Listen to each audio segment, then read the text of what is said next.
Tere päevast! Lisaks Euroopa mandril toimuvale on samal ajal maailmas arenemas üsna mitu erinevat pingekollet. Täna räägime sellest, mis toimub Euroopas ja mis toimub ka natukene kaugemal. Meil on täna stuudios majandusekspert Raivo Vare. Tere! Tere! No, alustuseks räägime sanktsioonidest. Et see sama 19. sanktsioonipakett, mille Euroopa Liit nüüd vastu võttis, möödunud nädalal seisis siin samas laua taga välisminister Margus Tsahkna, kui ma küsisin ta käest, et miks see pakett nii lahja on, siis ta ütles, et ei ole lahja. Teil on selline neutraalne vaatepunkt, et ma ei tea, on ta siis lahja või mitte? Noh, Tsahkna puhul on arusaadav, minister Noblesse Oblige peabki rääkima niimoodi, nagu nii-öelda ametlik poliitiline seisukoht on, aga sõltumatu vaatleja võib olla natukene vabam selles suhtes. Ja ma arvan, et ei maksaks üle dramatiseerida seda 19. paketti. 19. paketi sisend oli suhteliselt tugev muuses.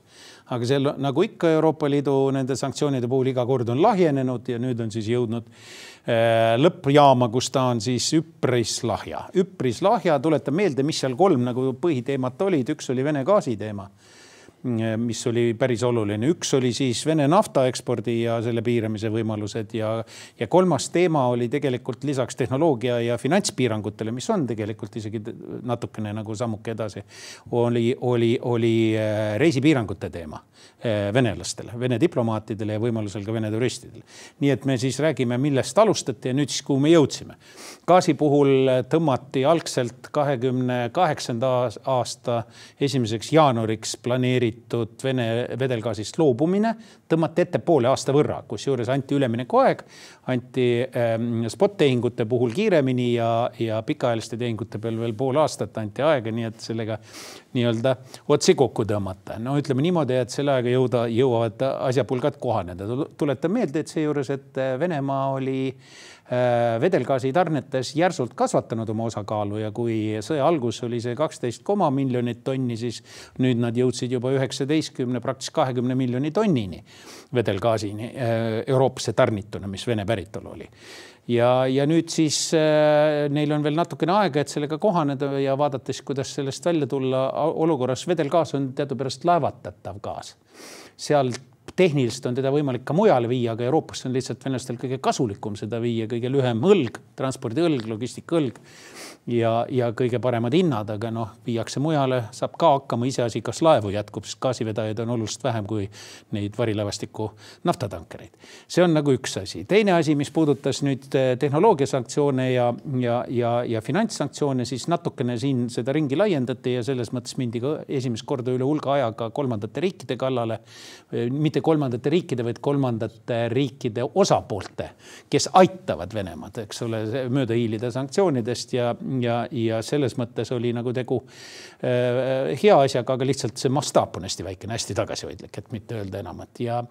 Ja tegelikult need asjad, mis puudutavad tehnoloogia toodete või üldse nii-öelda toodete eksporti või siis Vene poolt vaadates importi, mis Euroopa sanktsioonid all langesid, siis seal on igasuguseid asju nimekirjas, nii et ma ei oska öelda, mis on hea, mis on halb.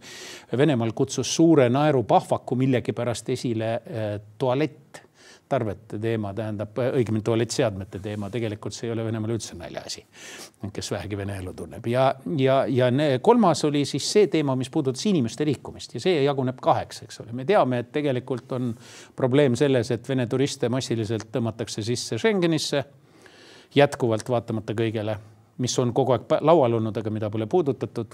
Ja teiseks, eraldi teema on hoopiski Vene diplomaadid ja see oli võitluse koht.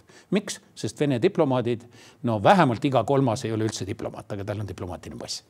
Ja pehmelt öeldes. Ja see tähendab seda, et tegelikult püüti piirata, taheti tegelikult algselt sisend oli selline, et piirata, nii palju kui mina tean, piirata neid ainult transiidiga oma riiki, kuhu ta on määratud diplomaadiks ja sealt tagasi.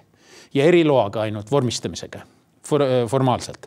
Nüüd, mis juhtus, anti võimalus ka mujal riikides ikkagi viibida, ainult et peab nüüd tõepoolest ette teatama, et me kuhugi teise riiki läheme, kus me ei ole akrediteeritud. No igal juhul nii palju ei piiratud, nagu oleks võinud ja tahtnud ja selles suhtes näha on, et siin on pika hambaga üldse kõiki neid asju võetakse Euroopas ette ja sellega peab nagu arvestama. Ja muidugi peab arvestama, et see kõik on, ütleme niimoodi, et üldise filosoofia raames, mis on muutunud sanktsioonide puhul. Ma tahan selle maha kõva häälega öelda ja see on nimelt see, et kui me alustasime sanktsioonidega, mille puhul on keegi tark öelnud, et kui me kõik need paketid oleks korraga rakendanud, oleks venelased olnud tõesti põlvili ja sõda lõppenud. Me rääkisime, et sanktsioonide eesmärk on sõja lõpetamine, venelaste sundimine sõja koheliseks lõpetamiseks. Ja see oli tegelikult eesmärgina ametlikult ka välja räägitud nii Euroopa poolt kui ka laiemalt. Ja 7 poolt siis, mis juhtus, hakati tilgutama niimoodi, et samm-sammult hästi vähe kui võimalik, kõik grupijuhid võeti võimalusel arvesse ja põhiline hakati tembutama selle järgi, et ise väga haigelt ei saa. Aga sanktsioonidega on nüüd niimoodi, kui tahad valu teha teisele, pead ise ka kannatama. Ja seda nüüd ei ole tänaseni Euroopa filosoofias. Ja nüüd me räägime sanktsioonidest millestki muust. Olgu nad Ameerika omad, Briti omad või Euroopa Liidu omad, need on üks ja sama filosoofia, see on sundida venelasi, aga mitte enam sõda lõpetama, vaid sõda lõpetama läbirääkimiste laua taha istumisega. Need on 2 ise asja, sest esimene kord oli sõda lõpetada ja pöörata tagasi sinna, kus asi oli enne sõda. Nüüd aga räägime sellest filosoofiast, et teeme midagi, et nad üldse läbirääkimiste laua taha tuleksid, sest nad ei taha ju tulla. Ja kui nad sinna tulevad, siis keegi enam ei vaidlegi selle vastu, ukrainlased kaasa arvatud, et see toimub selle kokkupuute joone järgi, ehk siis okupeeritud territooriumide saatus on hoopis teistsugune. Ehk siis pretsedendina tegelikult vähemalt meie vaatevinklist on see üsnagi halb areng. No kahjuks küll, aga ega seal enam midagi parata ei saa, sest ega see tuntud vannarahva ütlus, eks ole, koera saab raiumisest jupi kaupa, eks ole, peab siin ju täiesti paika, nii et eks me oleme ise selles süüdi. Võtame need teemad natukene ükshaaval lahti ka, et see sama LNG impordi keeld, et nagu te mainisite, et sellega on aega kohaneda. 1. jaanuarist 2027 saab see kehtima. Võib-olla natukene väike ülevaade, et kui palju Euroopa üldse LNG-d ostab Venemaalt, kui suure tervikpildi see moodustab, ma ei tea, kui suur selle keelu mõju võiks olla, oletades siis, et venelased ei leia mingisugust alternatiivset teed? No tuletan meelde, et Vene gaas moodustas 45% Euroopa gaasiimpordi bilansist ja see oli põhiliselt torugaas tollal. See oli enne sõda. Putin alustas gaasisõda tegelikult enne Ukraina invasiooni, lootuses suruda eurooplased ette juba nõrgemasse positsiooni ja osta sellega nende nii-öelda vaikimist Ukrainaga seoses. Ja see algas 21. aastal, aprillikuusest, kui keegi mäletab, ja sealt hakkas need hinnad hüppama, kõik see juhtuma. Nüüd tänaseks on erinevate asjaolude kokkulangemisel mitte ainult ja nii palju sanktsioonid tõttu kui ukrainlaste tegevuse tõttu tegelikult on suur osa Vene torugaasi eksportist lakanud, kuid sellegi poolest, kui 45% oli gaasibilansist oli Vene gaas enne, siis nüüd on ta 13, möödunud aastal oli, ja see on seotud sellega, et on ühelt poolt läbi Türgi, Musta mere ja Türgi kulgev torugaas tuleb tegelikult ka veel Lõuna-Euroopa poole ja teiseks läbi selle, et Vene vedelgaasi kogused on järsult kasvanud, nagu ma alguses ütlesin, 12+ miljoni tonni pealt on 20-ni jõutud nende aastate jooksul mõne aastaga, nii et see on see tegelikult, mis täna varustab Saksamaad, Madalmaid, Prantsusmaad ja Hispaaniat. Need on siis need põhiriigid, kes seda vedelgaasi sisse ostavad, kes selleks on ka vastava infrastruktuuri välja ehitanud ja kust kaudu praegu ka käib hirmus Vene gaasi sisseost enne talvehooaega hoidlate täitmiseks ja enne kui sanktsioonid kehtima hakkavad. Ja me näeme sama fenomeni, mis oli 22. aastal naftaga. Mäletate, 22. aastal pool aastat enne seda, kui sanktsioonid hakkas kehtima 1. detsembrist 1. veebruarist naftatoodetele, siis enne seda oli tohutu nafta sisseostmise aeg ja venelased tegid kõigi aegade rekordi nafta eksporditulude pealt. Kõigi aegade rekordi, $368 miljardit. Nii et me näeme nüüd gaasiga samasugust fenomeni seda võidujooksu ajaga, kahjuks. Nii et see tegelikult hetkel pigem isegi võimendab korraks Vene seisu nii-öelda sissetulekute mõttes, aga tulevik on selles mõttes tume, sellepärast et ega kus seda gaasi panna. Venelaste vedelgaasi põhilised võimsused on natukene Euroopa osas ka Gazpromil, aga põhiliselt tulevad nad Novatekilt ja tulevad Jamalilt. See on siis Kaug-Põhjast, Siberist ja nüüd sealt nad on hakanud liikuma, 9 tankerit on juba Hiina poole läinud ja tõenäoliselt siis püüavad rohkem sinna Hiina poole minna, aga see on väga raske, seal on tehnilised teemad, pikk jutt, meil ei ole seda eetriaega, miks, aga nad loodavad, et nad saavad jätkata ka Atlandi basseinis, ehk siis Euroopa ja Ameerikaga, sellepärast, et eelkõige Euroopaga, sellepärast, et seesama Novatek sai äsja loa ehitada samas mahus, mis praegu on nad Euroopasse kasvanud mahtusid eksportinud. Samas mahus 20 miljonit tonni ehitada uus vedeldamistehas Murmanski oblastisse ja see üldiselt Aasia jaoks väga töötada hästi ei tundu olevat. See on ikkagi lootusega. See võtab aega, kuni see valmis saab, et siis selleks ajaks on probleemid lahendatud. Nii et me vägagi paljus veel natukene mängime sellega. No kui me juba ka merele läksime korraks, et see taaskord on varilaevastiku nimekirja täiendatud. No seda on tegelikult tehtud ju iga paketiga. Samas, kui me vaatame, mis merel siin toimub, siin samas Soome lahel kas või need laevad liiguvad, nüüd on ka uus areng, et laevadelt lennutatakse droone ja nii edasi. On üldse Euroopal võimalik varilaevastikuga midagi ette võtta läbi sanktsioonide? No tegelikult on. Selles mõttes, et sanktsioonidel on päris oluline roll siis, kui mitte nii palju ei aeta igat laeva taga, kuivõrd aetakse taga neid, kes nende laevade pealt kaupa ostavad ja kes veavad ja teiseks muidugi, mis on oluline, kuhu nad veetakse, ehk siis sadamasanktsioonid. Sellega ei ole kuidagi hakkama saadud. Laevu sanktsioneeritakse, aga mitte sadamaid nii palju, kui vaja oleks. Nüüd on siis esimene raks neid sadamaid jällegi sinna sisse kirjutatud, aga eks me näe, kui palju sellest kasu on kolmandates maades, mis ei allu Euroopa jurisdiktsioonile ja kus need laevad ikkagi sisse pääsevad. Ja teine asi on see, et ega neid laevu ju tegelikult nii-öelda sanktsioneeritakse de jure hetke olukorra vormistuse pinnalt. Miks ma selle taga rõhutan? Sellepärast, et tegelikult on võimalik praegusel hetkel suhteliselt lihtsalt vormistada laevu ümber.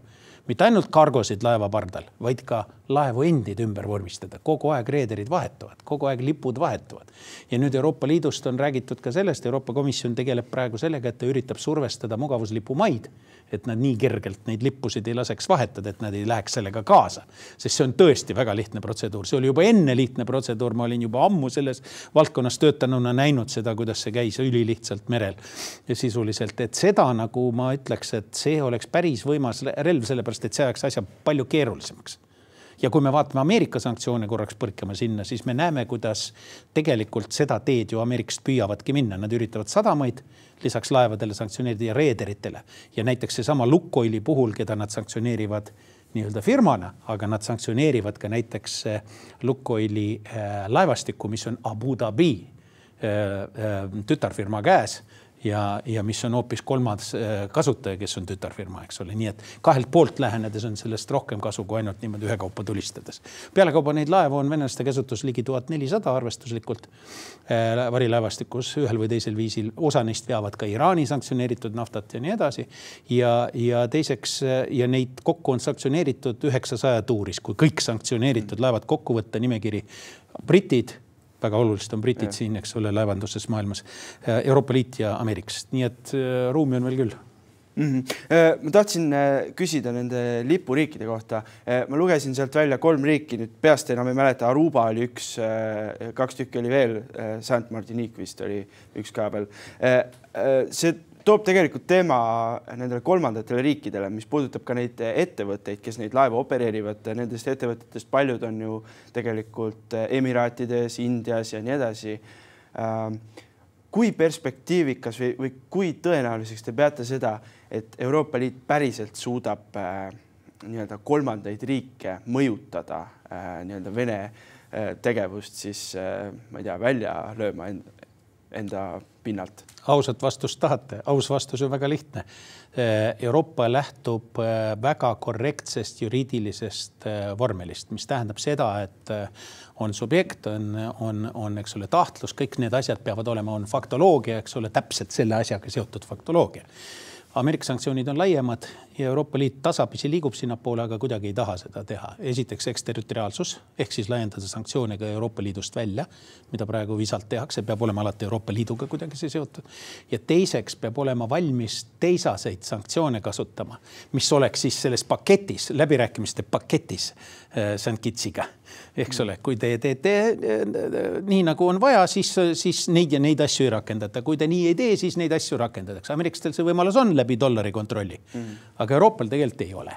Nii et ma olen natukene selles suhtes skeptiline, sest mõlemad asjad, nii kontrollivõimaluse suhteliselt väiksem ulatus ja võimekus, kui ka seejuures ka siis eraldi veel see nii-öelda see juriidiline konstruktsioon ise ei anna väga palju lootust. See on rohkem nagu hea tahe ja nii-öelda üldine poliitiline keskkond, mis aitab natuke survestada ja kui palju seda arvestatakse. See on märkimisväärne sissetulek nendele kolmandatele riikidele, mugavuslipumaadele, sellest loobumine nii kerge ikka ei ole. Ja Euroopa ei suuda seda ka neile nii-öelda asendada. Ja ei ole midagi nagu väga vastu pakkuda. Lähme edasi. See 19. pakett tegelikult vähemalt meediapildis natukene sumbus selle alla ära, et USA kehtestas oma sanktsioonid Rosneftile, Lukoilile ja nendega seonduvatele ettevõtetele. Et kui valus löök see Venemaal on ja ma ei tea, kui palju on neil võimalusi nendest kõrvale põigelda? No valuslöök on ta igal juhul. Tuletage meelde, miks siiani nad ei olnud sanktsioneeritud, sellepärast, et 2 kõige suuremat Vene naftafirmad kokku moodustavad üle poole nafta ekspordist ja sissetulekutest, eks ole, olid sanktsioneerimata. Rosneft on ju riiklik firma, Jukose varemetel üles ehitatud maailma suurimate hulka kuuluv tegelikult tehnilises mõttes. Ja Lukoil on siis erafirma suuresti, aga mis on olnud ka selline rahvusvahelistunud erafirma seejuures, erinevalt näiteks Surgutneft ja gaasist. Ja ka omab nii-öelda varasid välismaal ja on selgelt ka väljamaale ennast nii-öelda orienteerinud. Ja neid ei puudutatud sellepärast, et kogu see sanktsioonide filosoofial oli selline, et jumala eest ei tohi maailma naftaturgu kõigutada, sest et kui hinnad üles lähevad, majandusseis on nagu on globaalselt, et siis see mõjub halvasti. Presidendi valimistel Ameerikas veel tulemus ja keegi ei tahtnud seda teemat puudutada, eks ole. No nüüd on need asjad läbi läinud. Nüüd OPEC-i pluss tegevus on tegelikult näidanud, et praegu naftahindade nii-öelda kiireks kasvuks ei ole põhjust muretseda, mis tõttu nüüd on paras aeg rohkem ka pressida. Ja kui me paneme paketti siia veel ka selle miinimumhinna, mis on, eks ole, 60–15% ja kui me paneme siia veel ka need kõik muud, need sanktsioonid, millest me põgusalt juba osaliselt rääkisime, pressing tankrite puhul ja kõik, siis see peab hakkama mõju avaldama. Ja nüüd Lukoili puhul ja Rosnefti puhul on siis, mis on nagu eripära. Lukoil on juba teatanud, et ta on sunnitud müüma oma välisvarasid. Lukoil International müüb. Ja Lukoil International, see on ju omab nii-öelda kontrolli vormiliselt, see on tütarfirma tegelikult, mis omab kontrolli rahvusvaheliste aktivate üle, mis on paigutatud erinevatesse riikidesse Euroopasse, näiteks tehased, naftatehased, erinevad kaevandused ja nii edasi. Ja muuseas Iraagis Kirna, kuidas teda hääldatakse, ma ei tea, Kirna kirjutatakse, on 75% on Lukoili oma, see on väga suur maardla. Üks suuremaid maailmas üldse Põhja-Iraagis, mis on tegelikult Lukoili nii-öelda kontrollitud ja majandatud ja ta kõik selle nüüd müüb maha, sellepärast, et sanktsioonid teda nii kõvasti survestavad, sest mindi kallale ka Litaskole, kes kontrollib jällegi vedusid ja naftatankerid, see on nende trading arm. Ja see tähendab seda, et nad nüüd on sunnitud seda tegema ja see on tegelikult neile väga suur löök, aga nad on eraomanikud, nad lihtsalt oskavad kalkuleerida, nad on jõudnud järeldusele, et sõda kestab veel mõnda aega, sanktsioonid võivad ainult karmistuda, neil ei ole mõtet enam pingutada, nad ei jõua seda hoida, seda fronti. Ja nad on tõmmanud tagasi. Pealekauba see on neile parem lahendus kui see lahendus, mida neile pakkus Rosneft, kes ammu juba naftasektori inimesed teavad, ammu hiilis Lukoili ülevõtmist, nagu ta Jukas üle võttis, isegi jõuga vahetevahel ähvardades, seal on muidugi keerulisem see suhe. Ja nüüd on Rosneft ise ka löögi all, nüüd nad müüsid, eks ole, küll kiirmüügi korras ilmselt, aga müüsid Gunvorile. Gunvor on tegelikult Putini lähima kaasvõitleja Gennadi Timchenko firma, millest ta küll vormilist täna ei eksisteeri. Tema tegevdirektor Björn Törkvist juhib seda, aga seda selgelt seostatakse Kremliga. Läbi ajaloo on seda tehtud ja põhjusega. Ja Gunvor on rahvusvaheline kaupleja, väga suur kaupleja, vahepeal oli number 3 kaupleja maailmas. Nüüd ta tegeleb igasuguste energiatega ja kauplemisega, aga nüüd ta siis võttis endale ka füüsilised aktivad külge. Eks näib, mis sellest saab. Ehk siis tegelikult nüüd eraomanikust Lukoil tegelikult võõrandas Kremlil lähedasele outfitile selle, kes nüüd võttis selle kontrolli alla, eks ole, edaspidised. Kuidas see välja hakkab päris praktikas näga, ma ei tea. Rosneft on teine lugu. Rosneftil on teadupärast tehased, ka Euroopas neil on kontroll, neil on näiteks Indias on 49% ühes rafineerimistehases, kus nad on juba sanktsiooni all, rafineerimistehas ise on sanktsiooni all. Ja Rosneftil on see lugu, et see on riiklik firma ja sakslased ei taha nendega antagoniseerida, teevad Gazpromi selle vormi järgi. Gazpromilt teadupärast Omand võeti Saksa riigi kontrolli alla, aga omand ise jäi Gazpromi kätte. Nüüd sama asja tehakse Rosnefti 3 tehasega, kus võetakse, üks neist on suurim Saksamaa oma, 12% Saksamaa naftatarnetest on Rosnefti tehase kaudu, naftatoodete. Nad võtavad selle nii-öelda Saksamaa kontrolli alla tõenäoliselt, aga jääb omand jääb ikkagi Rosneftile. Nii et ütleme niimoodi, et kirikeset küla, valu on, aga elavad üle.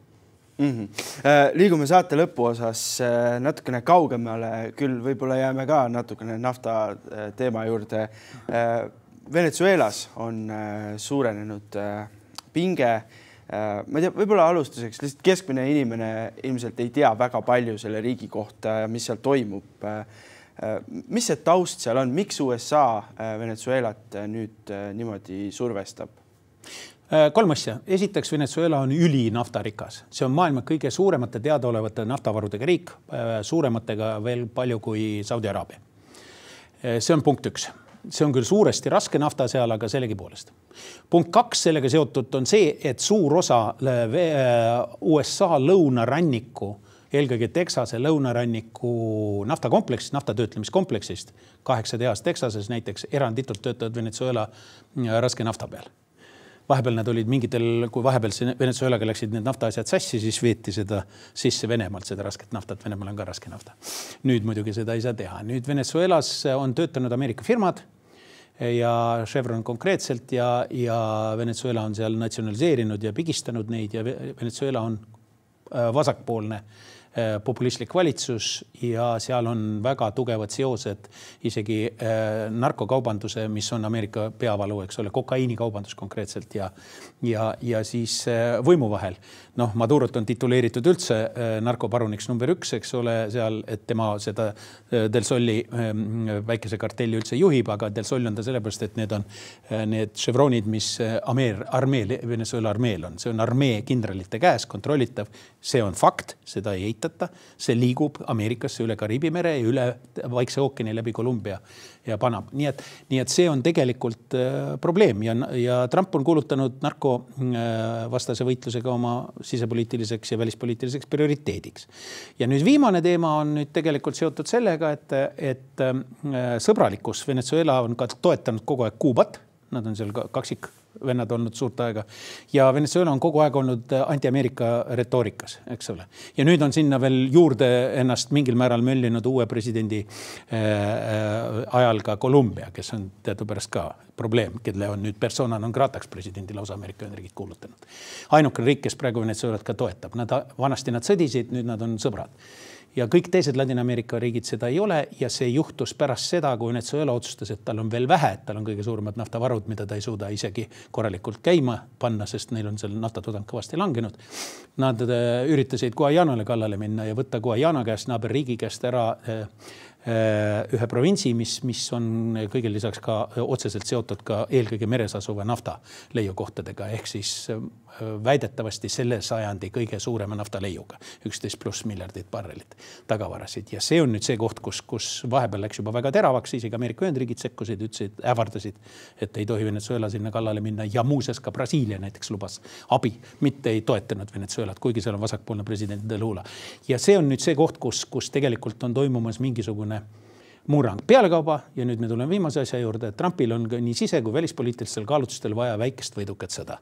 Ja kus seda ikka tavaliselt peetakse kuskil lähipiirkonnas. Nii et kõik need majanduslikud ja poliitilised ja geopoliitilised ja kõik asjad kokku ja muuseas Trump on täna veendunud Monroe doktriini pooldaja, ta on seda rõhutanud verbaalselt, retooriliselt ja sisuliselt ja see on üks osa sellest, et on vaja tõestada, et see on nii-öelda konkreetselt Monroe doktriini teostuse raamides vajalik tegevus, et kontrollitakse oma kõhualuses toimuvat ehk Venezuelas. Venezuela on teinud koostööd Venemaaga, on teinud koostööd Hiinaga, see on geopoliitiline mäng, nüüd nad pöördusid, Maduro pöördus ametliku kirjaga Iraani, aga eelkõige Hiina ja Venemaa poole, Venemaalt maandus äsjaga Il-76 lennuk, Wagneri oma Malist tuli üle Atlandi, mida ta seal tõi, peale meeste ei tea.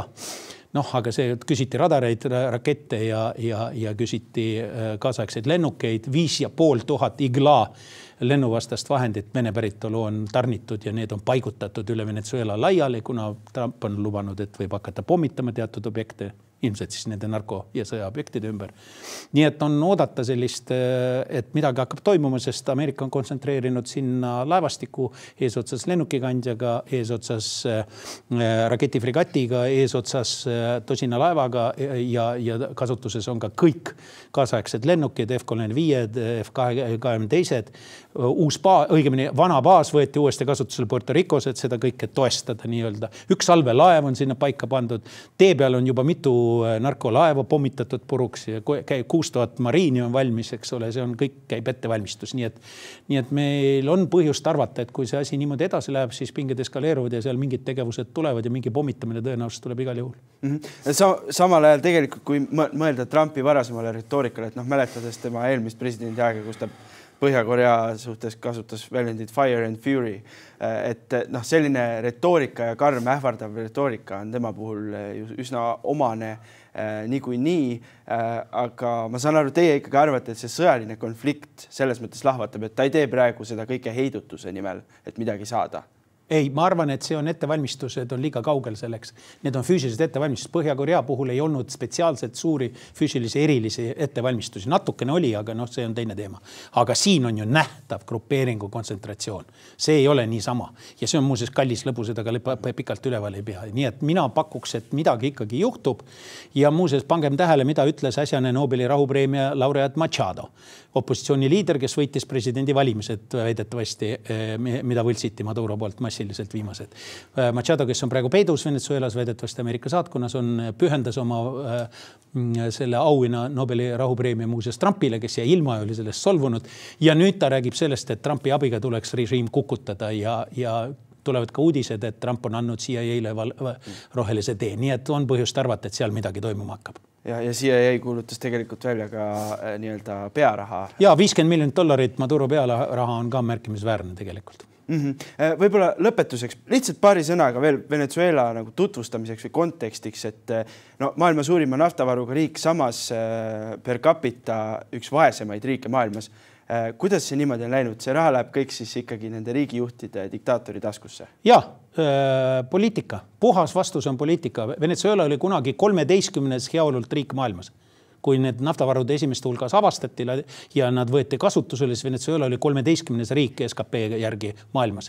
Ja nüüdseks on ta kukkunud siis täitsa taha otsa ja jätkab kukkumist, seal on poolenisti nälja olukord, eks ole, ja nii edasi.